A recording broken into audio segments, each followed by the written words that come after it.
Hello and welcome back to Firefighting in Canada this week. Today's edition is brought to you by VFIS of Canada, a division of CVIS Incorporated, Canada's largest insurer of firefighters. I'm Justin Bellmore, and this is your firefighting news. Your top story: firefighters are feeling left out of the action following a new 911 policy on medical calls.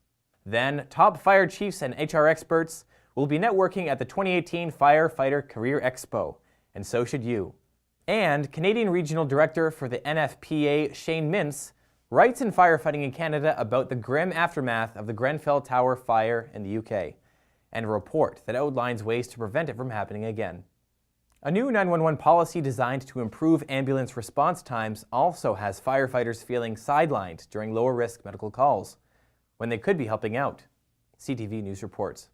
BC Emergency Health Services changed its dispatch system back in June in an effort to get paramedics out to critical situations faster, and the agency says response times have been reduced by minutes, an improvement that can potentially mean the difference between life and death.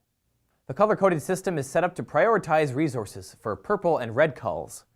When lives might be at risk, both paramedics and firefighters are dispatched automatically.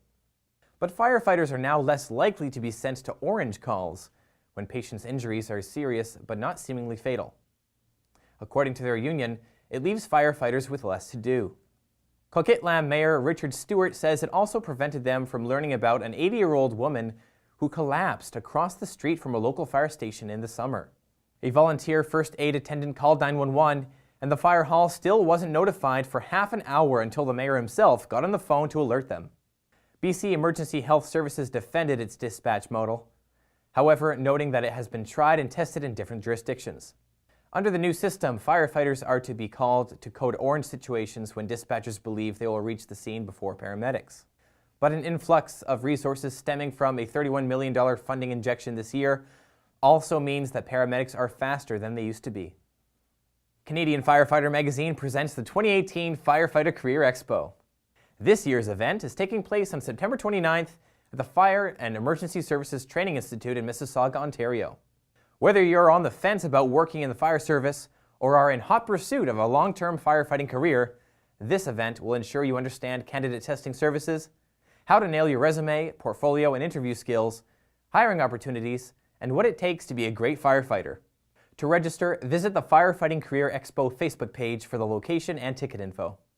This past June 14th marked the first anniversary of the Grenfell Tower fire in London, England. The blaze was one of the most tragic fires in the history of the country. 72 people died and more than 70 were injured.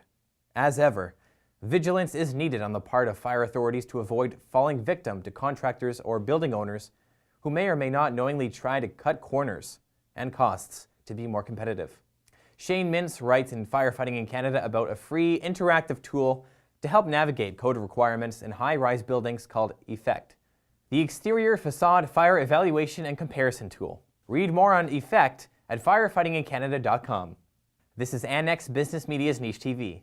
Thanks again to VFIS of Canada, a division of CVIS Incorporated, Canada's largest insurer of firefighters. Stay tuned for our next episode of Firefighting in Canada this week on Friday, September 21st. I'm Justin Bellmore. See you next time.